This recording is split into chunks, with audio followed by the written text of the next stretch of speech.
अस्सलाम वालेकुम साथियों, यहाँ पर मैं आज आपके सामने एक नई रेसिपी के साथ हाज़िर हूँ। इस रेसिपी में मैं आपके साथ शेयर करूँगी कि कबाब किस तरह से आप घर में आसानी से मज़ेदार झटपट कबाब किस तरह से तैयार कर सकते हैं। ये कबाब आप चिकन के साथ, बीफ के साथ, मटन के साथ यानी किसी भी मीट के साथ आप बना सकते हैं। मैंने यहाँ पर ये कबाब बनाए हैं चिकन के साथ, तो आप पे डिपेंड करता है आपको जो पसंद है आप उसके साथ भी ये कबाब बना सकते हैं। चिकन के साथ ये है कि चिकन के साथ ज़रा झटपट और जल्दी से जो है वो कबाब जो है वो रेडी हो जाते हैं। तो आइए अपनी रेसिपी की तरफ कि हमें इसको बनाने के लिए क्या क्या चीज़ें चाहिए। यहाँ पर मैंने लिया है लहसुन का पाउडर और 1 चम्मच मैंने लिया नमक।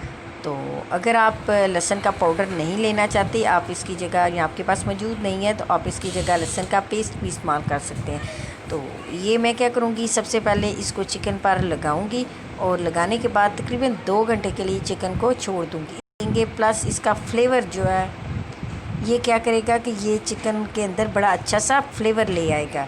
तो 2 घंटे के बाद अब मैंने क्या किया है कि इसको 2 घंटे गुजर चुके हैं। 2 घंटे के बाद मैं इसको बॉयल होने के लिए रख दिया। पानी में सिर्फ उतना लूँगी जिसके अंदर ये चिकन और आलू अच्छे से गल जाए और पानी जो है बिल्कुल खुश्क हो जाए। आलू ज़्यादा ना डालें, कोशिश कीजिएगा कि जितनी मिकदार में आप गोश्त लें, मटन बीफ लें या चिकन लें, उससे अगर 2 हिस्से आपके पास चिकन के हैं तो उसमें से 1 हिस्सा सिर्फ जो है वो आप अपने साथ आलू का ऐड करना है। तो 2 हिस्से समझिए चिकन है मेरे पास और 1 हिस्सा आलू, यानी छोटा सा आलू मैंने डाला इस चिकन में।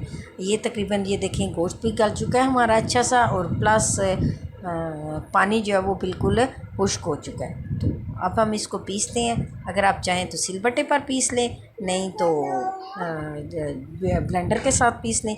साथ इसमें जाएंगे मसाला जात। यहाँ पे मैंने लिया थोड़ा सा गरम मसाला, यानी 1 चम्मच मिक्स गरम मसाला लिया है, 1 छोटा प्याज लिया और 5 से 6 सब्ज़ मिर्चें लिए और 1 चम्मच नमक लिया। चूँकि मैंने सुरख मिर्च नहीं, आधी चम्मच मैंने काली मिर्च भी लिया। चूँकि मैंने इसके अंदर सुरख मिर्च नहीं डालनी थी, इसलिए मैं सारे मसाला जात इसमें डालने हैं और मैंने इसको अच्छा सा ब्लेंड कर लिया है।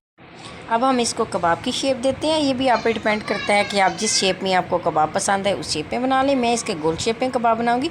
यहाँ पे ये भी है कि अगर आप चाहते हैं कि इसको बना के फ्रीज़ करना चाहते हैं तो आप इनको बना के लंबे अरसे तक फ्रीज़ भी कर सकते हैं। मतलब महीना 15 दिन महीने के लिए आप इनको फ्रीज़ कर सकते हैं। और जब आपको ज़रूरत हो इनको निकालें और जस्ट फ्राई करें और मज़ेदार से कबाब जो हैं वो आपके तैयार हैं। तो इनको फ्राई करते हैं जी। फ्राई करने के बाद ये देखें कि कितनी अच्छी सी लुक भी आई है, कितने अच्छे से हमारे कबाब तैयार हो गए हैं। तो ये इस तरह से आप भी मज़ेदार से कबाब बनाएं और अपनी फैमिली के साथ, अपने मेहमानों के साथ इसको शेयर करें। यकीनन आपको ये कबाब बहुत ज़्यादा पसंद आएंगे।